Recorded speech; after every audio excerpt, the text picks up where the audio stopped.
Sweet. Thanks, Peter. So we could just do a little quick overview of how we plan to use this time, and we'll adjust as needed.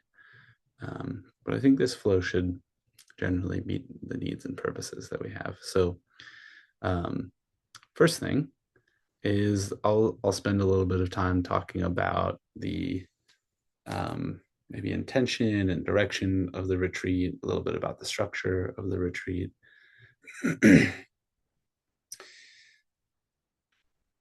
And then Peter, I think I'll hand it off to Peter. We can talk about some logistics.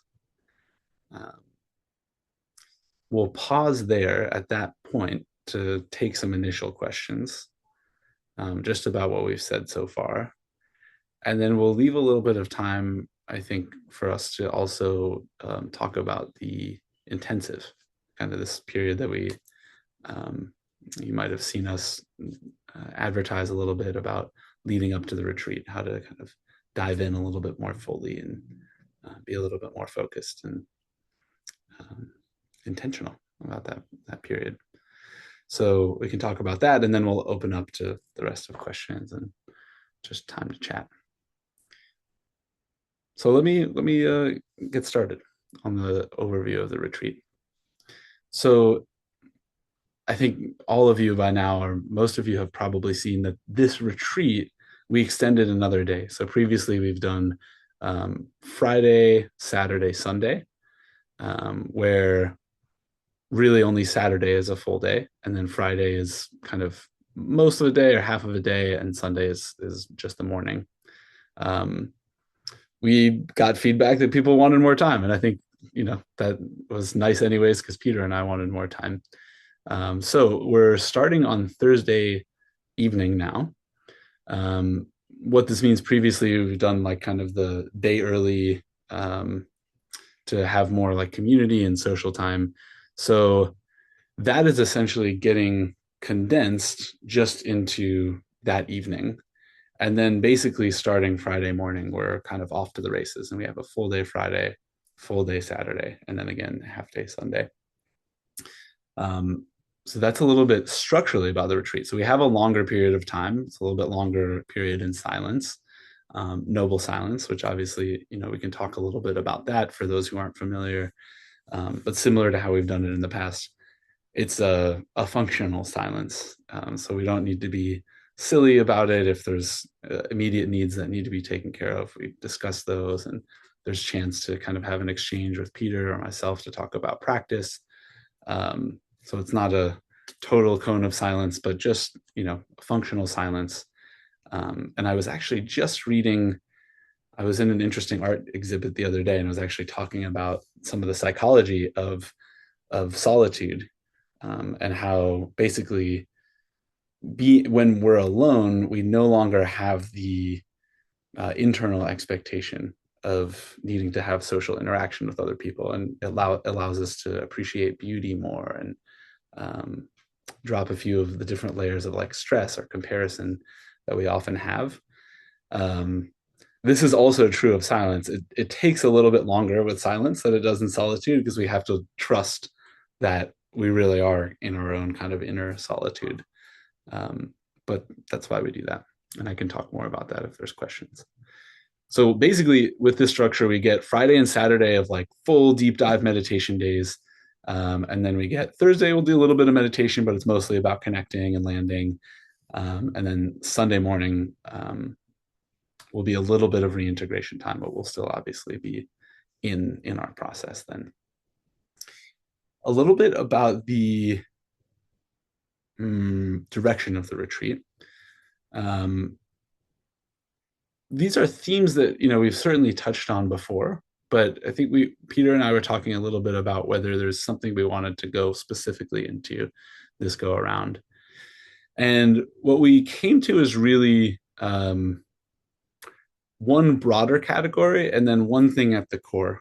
And that thing at the core is something that we're all very viscerally familiar with in our lives with diabetes, and very likely in the rest of our lives as well. And that's impermanence, or change. So it's one thing to be conceptually aware of this. Um, and that can provide some amount of relief to understand that everything changes. And so conceptually, maybe we shouldn't try to grasp onto too much, or that if we're really having a hard time with something, that it will change. And conceptually, psychologically, certainly that can provide some relief. And that's great from a kind of philosophical standpoint. But our practice is really about bringing this in somatically, bringing this in an embodied way.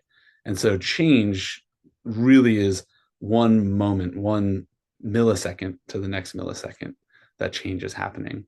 And our training, our practice in our time together will be around ways to notice that, but also ways to notice that that aren't distressing or um, disjointing, ways that are actually do provide more ease and more relief and more freedom. Um, and you don't need to necessarily leave the retreat with some sense of, okay, so I learned X and Y things on this retreat, and so here are the ways that I'm going to apply them. Of course, we might have these moments that are great and wonderful. You can see how you might bring those back. But the cool thing about doing this at the somatic level, at the experiential level, from one moment to the next moment, is that that learning is happening already. And so as we encounter change in our day-to-day life, we're already equipped with more of these strategies, more of these different ways of being in relationship to change. This is not a Buddhist retreat, but I think it's worth noting that both myself and Peter, the majority of our meditation practice comes from those traditions. And so you'll see a lot of that woven in, and you'll hear me speaking to it, certainly. Um, Impermanence in the Buddhist tradition is most often listed as the primary source of stress or suffering in our lives, of difficulty. And really, it's not the change or impermanence itself, it's about our relationship to it. And so here we are in our time together building new relationships, and building these in ways that, yes, they come from ancient traditions, but are also evidence based. There's a ton of evidence around how these exact types of practices that we'll be doing um, impact somebody's relationship with the rest of their life and their sense of well being. And even in some examples, there's a few studies, not many, on the relationship to diabetes distress as well, and some of these types of meditation practices. So that's the kind of core theme, is impermanence or change. And then from there, we'll work with it in different ways. And, you know, these, some of you have heard us, Peter or myself or Brooke or Heather talk about, these different pieces that both that kind of serve as a bridge between the roots of mindfulness practices and the kind of contemplative roots, largely from Buddhist traditions, and also our experience with diabetes. And so there is change, and there's just a deep dive studying change. And so that we will do that. There's also our sense of comfort or discomfort, or ease or dis-ease with our reality. And so our first full day is actually going to be, we're going to spend a lot of time in that space of just being more aware and skillfully aware of how we're relating to comfort or discomfort, ease and dis-ease. Um, there's a lot to be learned, and not learned, but like learned at an embodied level in that type of practice. And then that will provide a nice scaffolding for us to go even deeper into just an embodied study of change. And then the last day, really getting a sense of what this then means, again, from an embodied perspective first. Of course, we can try to speak to these things, and that's great, but what this then means for the ways that we're all interconnected, and what this means for our sense of ownership or responsibility of different parts of our lives, and maybe certain ways that we blame ourselves, or try to control things that can't be controlled rather than skillfully influence them.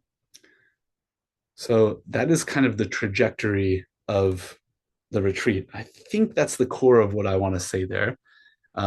Most of you know, or maybe have seen in our materials so far, that the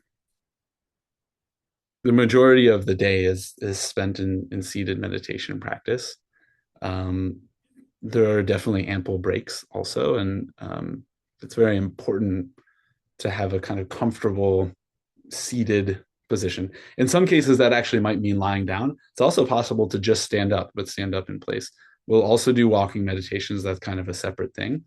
And accommodations will absolutely be made just depending on mobility and seating abilities. So there's all of that there. But being comfortable while you're sitting is key. And I can certainly speak to that a lot. That wasn't something I always valued. I thought it was supposed to look a certain way and be a certain way. And the truth is that that's not true. And it's actually really, really important to be comfortable while you're there.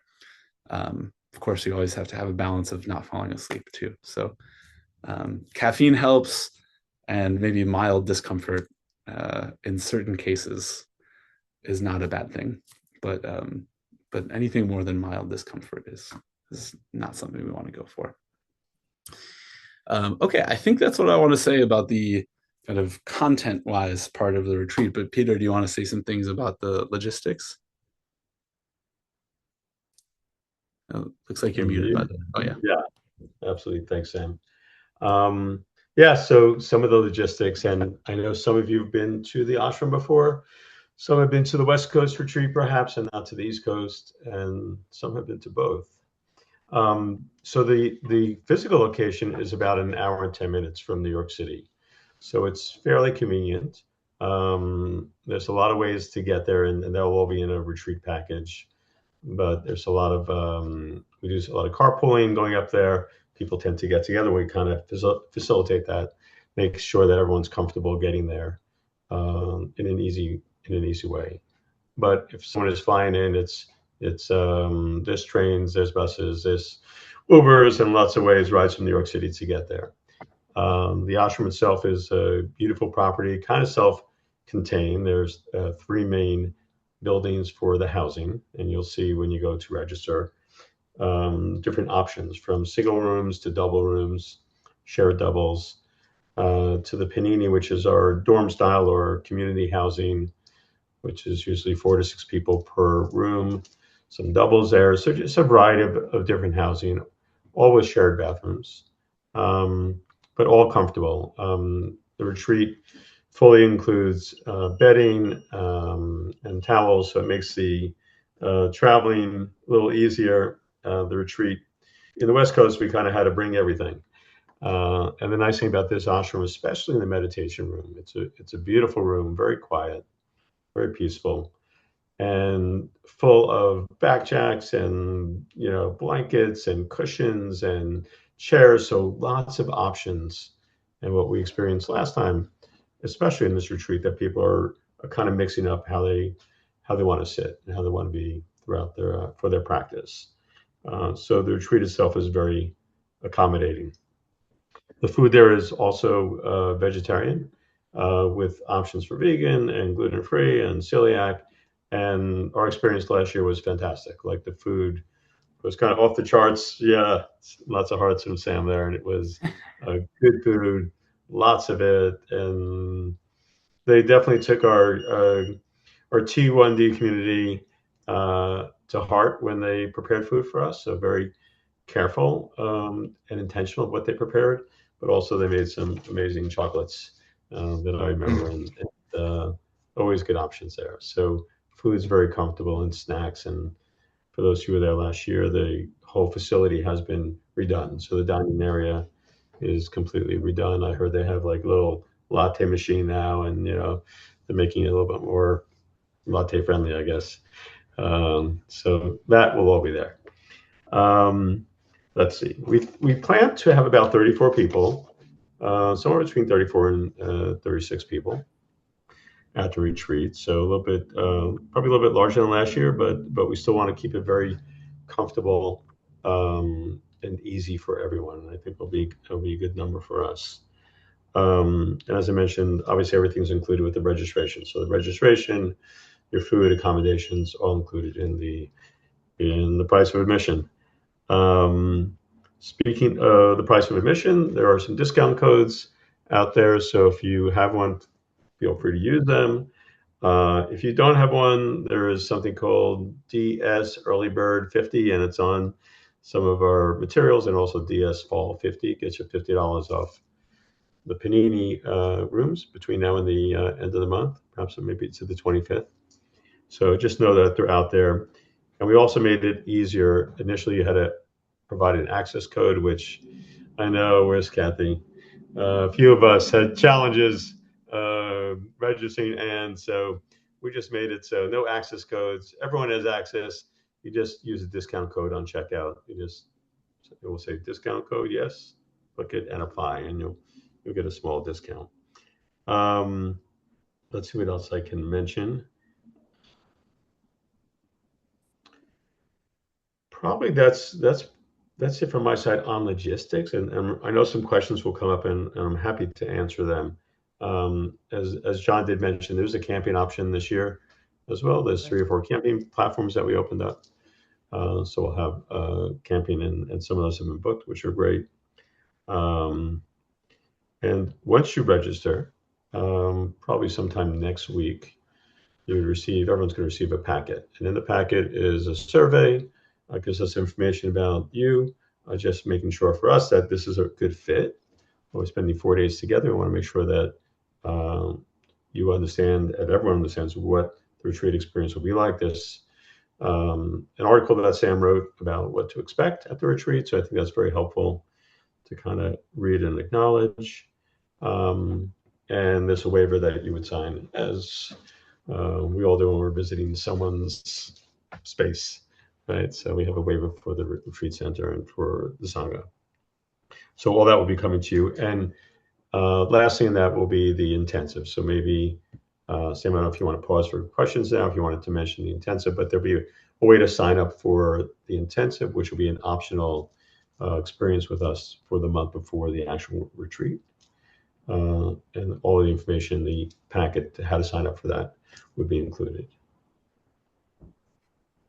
Okay. Yeah, why don't we just give a pause for questions and then we can come back to the intensive, Sure. because I think we've already shared a lot. So maybe we can see if anybody wants to ask something based on what we've shared or related to those topics.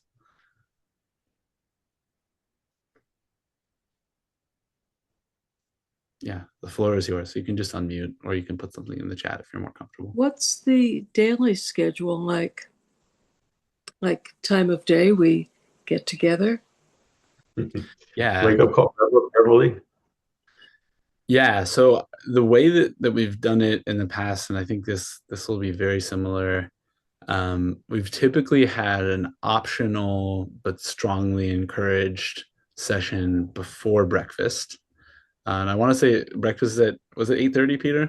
Or I think 8? the morning, it was 8. The morning Right. practices, or mostly movement practices, were at 7. Yeah. And then I think it was 8 for breakfast, 8 to 8:30, Yeah. 8:45. Yeah. So we often have a practice before then, which is encouraged but optional, and then breakfast is 8 to 8:45, and then from 9 a.m. we basically start. And for the most part, what you can expect during the day, there's a lunch break, which I think we left an hour and a half or 2 hours for last time, and dinner is very similar. Outside of those, you can really expect, like, we'll typically have a 1 hour block, which is kind of a seated meditation block, but we'll have times to rest your legs or stretch your legs during that time, so it's not straight through. But kind of 1 to 1.5 hour block. That's okay. This is our dedicated time to be sitting and meditating together, and then a briefer period of 10 to 15 minutes of walking meditation. There's also other things that end up breaking the day up, like talks. Or depending, probably we won't do this on the first full day, but on the second full day, we might have some more open time in one of the afternoons. So that those things also break the day up. But for the most part, you can imagine hour to hour and a half block of, okay, this is our concentrated time, and then you get some walking opportunity for about 15 minutes, and then come back and rinse and repeat. Yes, if I could just add it, we haven't fully finalized the details for the plan, but last year we also had optional evening practices that were yoga nidra before bed. So we're thinking of different options that we can do in the evening to kind of wind down, and those are optional. Typically, I think we would have dinner, a practice session after dinner, and then the formal day would end around 8:30 or 9 o'clock, and then an optional practice for those who wanted it. And also, Sam and I offered time throughout the retreat to get together with us and to speak in small groups, specifically about the practice. What's happening in your practice? It's an opportunity, especially during noble silence. Things may come up, and you may want to have the option to kind of discuss that.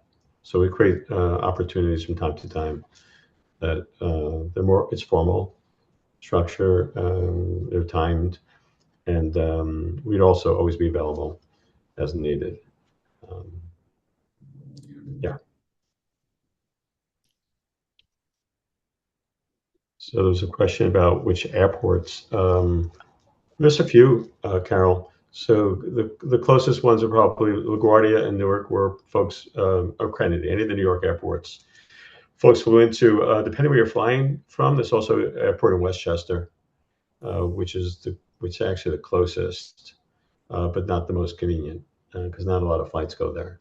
So any of the New York airports make it real easy, and Westchester is the other one that you can fly into.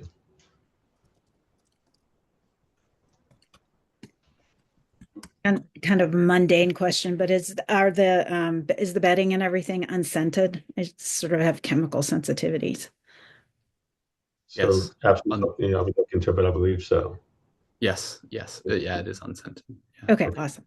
Thank you. Mhm.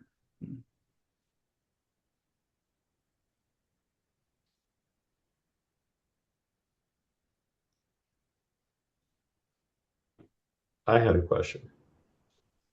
This Beth comes has a up a lot. question too. So, Beth, go ahead. I'm sorry. You may ask it. Just if I come in by train, Sure. is it possible are there like local taxis or something, or Yeah, of course. how would that work? Great. There's a great train that goes up to Monroe, and from the train station, which is not far away, there's taxis and Uber.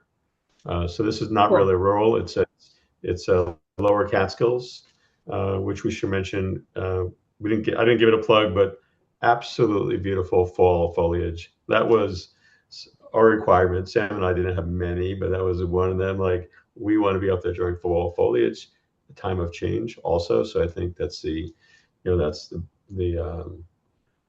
aesthetic that we'll be practicing in and sitting in, and that should be gorgeous. So easy to get to by train or by buses, and then Uber would be a few minutes away. There's also a very big, for those of you familiar with New York, and that part of New York, there's a very big shopping outlet mall, Woodbury Commons, which runs buses, kind of free buses from New York City up there, and it's a 15-minute taxi ride from Woodbury Commons. I'll just make a quick comment also. It might not even be necessary to That's Uber. not very zen. I just like It's to not. say. You That's can buy about some the really grasping. cool spiritual stuff. I just wanted to say it might not even end up being necessary for you to Uber, because we'll have a group chat beforehand, and if you like, you can just Great point. put in the group chat. I'm showing up at this time. Can somebody give me a ride? Make it very easy. So I might really like to stay for a couple extra days or come a couple days early. Yeah. I've never been to New York City, so I can't go to New York and not go to New York City, but I'd also love to have a little bit more time in the foliage, maybe afterwards to do that, just to be. So anyway, if there's any links or information, I can Google it too, but Yeah, Kathy, I'm happy to help you out there. Okay. Because in New York City, you can get New York vibe and you get Central Park foliage. So you get them both Oh. right there. But also, there are many places in the lower Hudson Valley that are gorgeous and small little towns and different ways to kind of tour around. And I have a feeling that, you might not be alone on that. There are people that maybe do want to meet up in New York earlier. I think it happened last year. Some folks came in the day before, especially those that are flying in. They spent a day or two in New York together, or knew that folks were there, and one or two people also made connections afterwards. So happy to assist you there as a New York tour guide, and help you figure things out for yourself. Yeah. Okay, that's great. Thanks. Kathy, too, that's, of course, that time of year is a big tourism time of year. Right. So you'll see if you Google it, lots of things will come up about, Okay. Okay. places to be and see and all of that. Yeah, so probably a good idea to make lodging reservations sooner rather Probably, than yes. later. Yeah. Okay. Because it is And Robert, definitely, in the local communities call them leaf peepers. The what? The leaf peepers. peepers okay. or the apple pickers come up. So it's, if you want to stay in that area, you probably should make, accommodations that way, Okay. earlier, better rather than later. Okay. I think Robert's art studio has a tour that weekend also, Robert. Oh, Absolutely. be Now it's great. about another hour up, so but yes. Open studio Really for sure. time. Okay, what else is out there? I heard Sam say to bring a lot of or drink a lot of caffeine. Like, is there just like unlimited coffee here? Or like, could I bring like a case of Celsius with me? Like, is that fine to bring? I wouldn't worry too much about the caffeine. I was making a comment about, if you get sleepy, you can drink some caffeine, of course. But I wouldn't worry too much about it. And within reason, like getting sleepy while you're meditating a lot is actually pretty normal anyways. So if it's happening within reason, it's also fine. They do have, did they have coffee there, Peter? I can't remember. Yeah, they have coffee. Oh yeah, they had great coffee there. They had great coffee. Right. I thought that the suggestion was not to drink coffee, so I snuck in my luggage instant coffee, a whole thing of it. I still have it. I was just going to eat it by the spoonful. Yeah, so I've that's done what that I was before. saying too. Like, are we not like don't bring like our own food or anything like that or any snacks? Like, There's low snacks and absolutely low snacks is something you would bring. We also bring low snacks and kind of spread it around the property for folks. There's also 30 people that will have low snacks, so we're kind of covered there. But absolutely, it's very important to bring whatever you would normally bring on a trip like this. But there is food there. I think last time the kitchen was open like 24/7. I think right now with the renovation, it's more like in time periods, but I'll get clarity on that. But they pretty much had like fruit, bananas, bread, kind of out there for us to indulge in. They do have caffeine. Yeah, they do have caffeine. Don't worry about that. all right, I'm in. Maybe Sam will make matcha. We're not sure, but I don't know, Sam, if you can make matcha for 20, but that's a lot of matcha. DiabetesSangha would have to pay me for that matcha. It's getting that much matcha. Hey, it might be a nice excuse for me to get some extra matcha, though. I could whisk some bowls for everybody one morning. So I did want to mention, because it does come up about noble silence and our devices. For those who have not been on a retreat with us, we really do ask that devices, as best they can, be on vibration mode. We're really trying not to disturb ourselves, but disturb's probably not even the right word, but be aware that the noise can take us out of whatever we're sitting with. And yet, the beauty of this retreat is actually that we actually don't get bothered by someone else's alarm going off, because my first retreat was a really challenging experience for me, because I was so worried that I'm going to be disturbing everyone's experience. My first day or two, that's all I focused on. Right. So here, actually, we get to be in a space where if alarms go off or vibrations happen, they happen, and we sit with it, and actually we send love and kindness to that person. but it is something to be aware of that as best you can, it's an opportunity for you to practice silence and to kind of be aware of your devices. And we provide ample opportunity to check. Safety is the most important thing that we can provide at the retreat. So we want you to feel comfortable enough, but really to have you be aware of that, how often you may be checking, and are there other ways to do that. So we check our devices as a community. We have them on vibration mode as best we can. And it's a very interesting way to practice. And I think it's part of the retreat experience for us. So to feel comfortable, but also to allow yourself to move there. So also, if there's any questions about that specifically, happy to address that.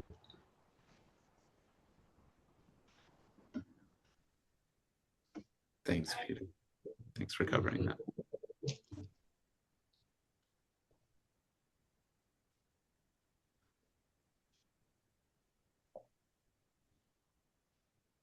Anything else? I'll take a moment to talk about the intensive, and then you can marinate in case there's anything else that might be coming up. Okay, the intensive.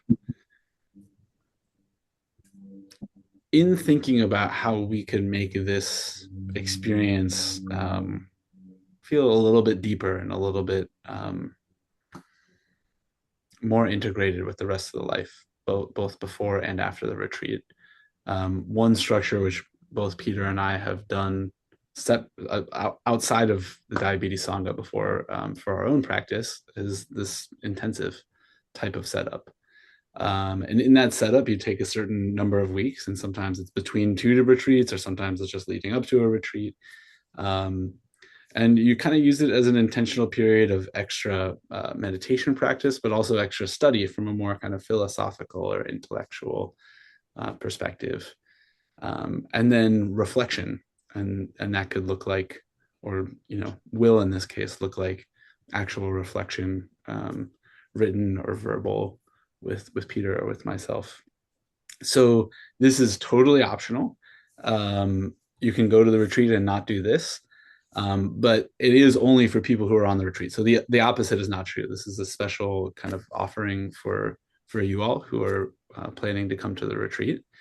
And basically, it's a two-way commitment. So Peter and myself are committing to actually responding to and reflecting on what you're saying, and being there as supports as you're trying to create this more intense and structured and deeper practice period.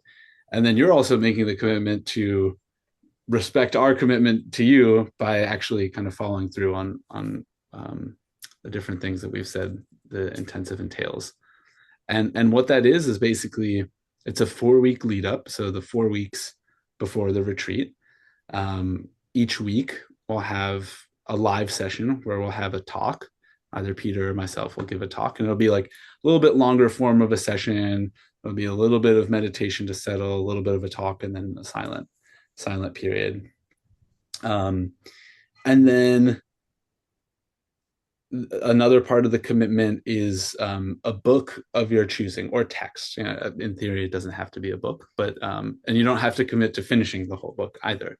Just to be clear about that, you're just committing to read whatever amount you think is a reasonable amount, and spending time each week having read and reflected on something that's related to your practice.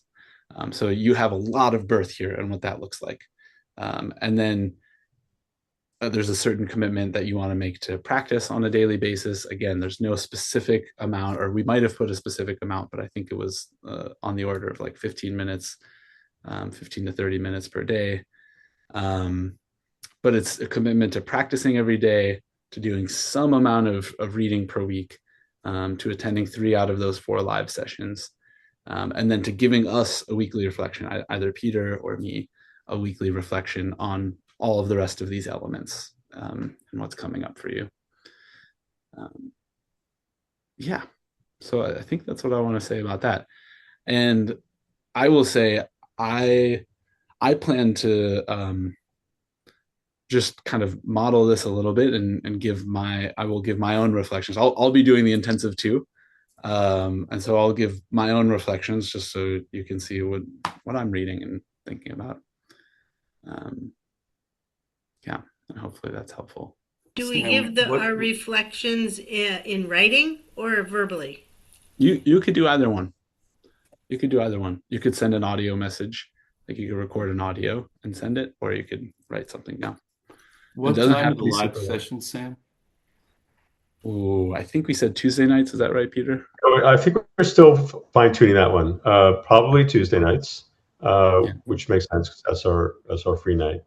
And I think it was, we'll fine tune this, but probably 7:30 or 8 o'clock. So, yeah, somewhere in that 7 p.m. Eastern time to 8:30 or 9 p.m. Eastern time range. So we'll get the exact timing. Sounds really great. Really nice lead up to just dive in like that a little more deeply and beforehand. I think it'll make the retreat a richer experience for having done it. It's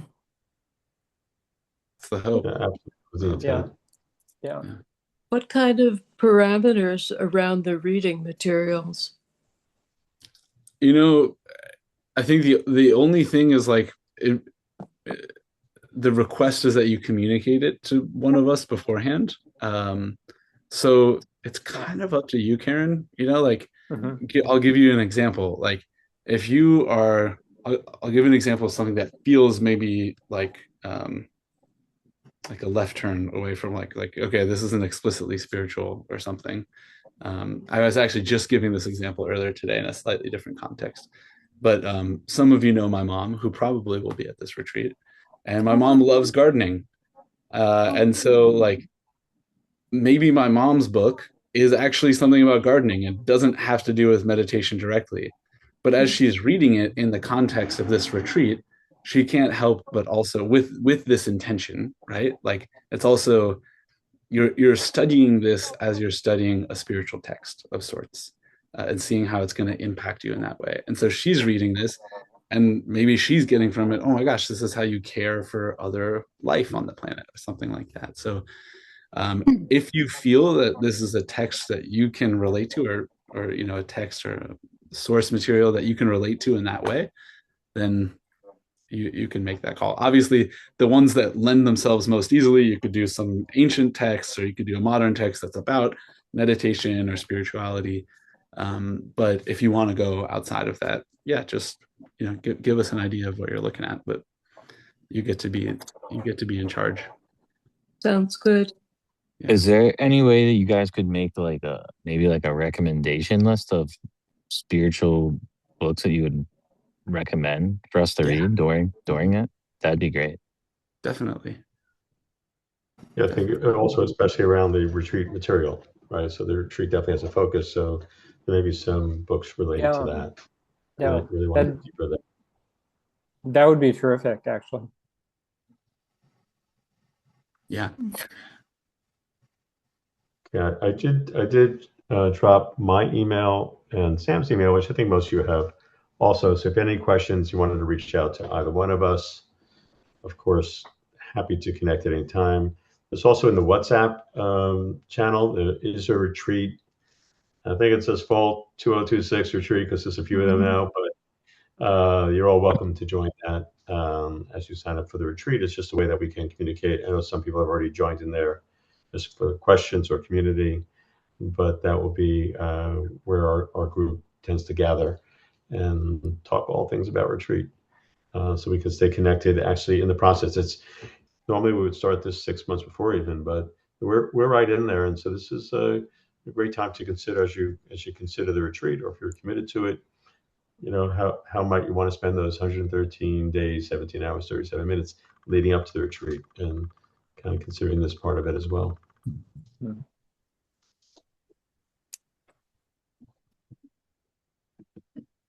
Sounds very good. I know it does. It'd be a great time. We're really excited about it.